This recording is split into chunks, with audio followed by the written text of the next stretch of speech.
10,000 രൂപ വെച്ച് കത്തോട്ട വല്ല കോഴിക്കോളിലും കൊണ്ടുപോകാൻ ഇനി. എന്താടാ ചത്തോന്ന് അറിയാൻ വന്നയാണോ? ഇന്നലെ എന്തുവായിരുന്നു നിന്റെ അഹങ്കാരം? ഇപ്പൊ എവിടെ പോയി? എന്താ നിനക്ക് മനുഷ്യ സമാധാനത്തോടെ കുറച്ചേരം നിൽക്കട്ടെ. നീ പോ, എനിക്ക് അണ്ണനുമായിട്ട് കുറച്ച് സംസാരിക്കാനുണ്ട്. എനിക്ക് നിന്റെ വായിൽ നിന്ന് ഒരിക്കൽ കൂടി അത് കേൾക്കണം. എന്ത്? എന്താ പറ്റിയടാ? കാറ്റ് മാത്രല്ലേ വരുന്നത്? ഇന്നലെ നിനക്കൊക്കെ ഒരു പെനാൽറ്റി കിട്ടിയോണ്ടേ ചിലരെ കാറ്റ് പോകാതൊക്കെ നിന്ന് കണ്ടായിരുന്നു കാറ്റത്ത് പാറി നടക്കുന്ന നിങ്ങളുടെ എന്തായിരുന്നു പേര്? റൊണാൾഡോ. തമാശ കൂടി വരുന്നുണ്ട്. ഇനി അയാളെ കുറിച്ച് പറഞ്ഞ ചെവിക്കലടിച്ചാൽ കറക്കും കേട്ടല്ലോ. നീയൊക്കെ പറയുമ്പോ തമാശ, ഞങ്ങൾ പറയുമ്പോ സീരിയസ്. എന്നാ അടിച്ചു നോക്കണ നീ ഇന്ന്. ഈ കട്ടൗട്ട് വലിച്ചാൽ കയറും. അതെന്റെ ഉടുപ്പ് ഞാൻ വലിച്ചു. നിർത്തടാ, നിനക്കൊക്കെ ഭ്രാന്താണോ?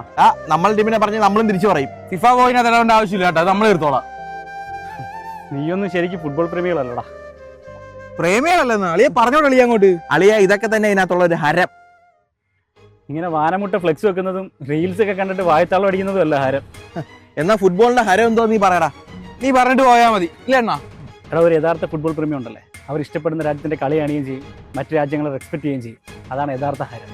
അപ്പം നമ്മളീ കാണുന്ന ലെജൻഡറി പ്ലെയേഴ്സൊക്കെ ഇല്ലേ, അവർ ഈ വേൾഡ് കപ്പോടുകൂടി പടിയിറങ്ങി പോകുമ്പോൾ നമ്മളവരെ റെസ്പെക്ട് ചെയ്യുക വേണ്ടത്, അല്ലാതെ ഇങ്ങനെ ഫാൻ ഫൈറ്റ് കൂടിയല്ല വേണ്ടത്. അതിന് ആര് ഫൈറ്റ് കൂടി? നമ്മളൊക്കെ ഫ്രണ്ട്സ് അല്ലേ എളിയ?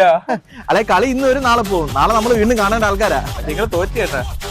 ഈ നെഞ്ചത്തിരിക്കുന്ന 5 കപ്പ് കണ്ട. അതിനനുസരിച്ച് കപ്പ് കണ്ടോ? 6ാമത് കപ്പൊക്കെ വേണ്ട. കപ്പിത്താൻ വരെ മുങ്ങി പോയില്ലടാ.